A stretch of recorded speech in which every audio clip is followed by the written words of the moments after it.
под золой не полыхало в нем.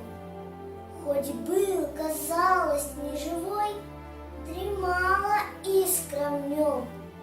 Гуляка, ветер, озорник, проснувшись поутру, губами смелыми приник к дремавшему костру.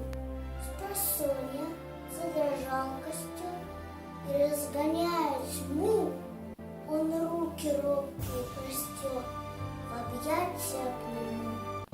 Игриво жаркая огня взметнулась в той поре, как грива рыжего коня на утренней заре.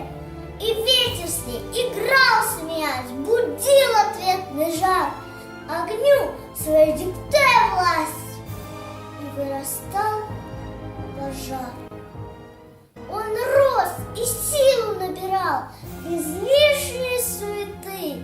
Огонь убийца пожирал деревья и кусты, трещали, рушились стволы в его аду горев, и были капельки смолы, как слезы на коре.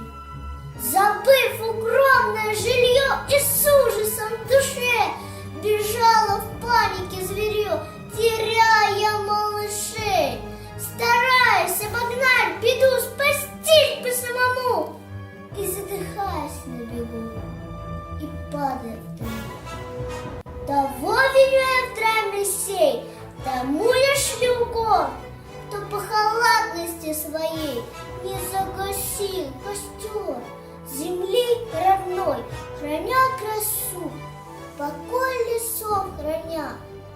Ты родил баловства в лесу, не разводи огня, чтоб чьи-то души не украв, с собою быть в ладу, чтоб искра твоего костра не принесла беду.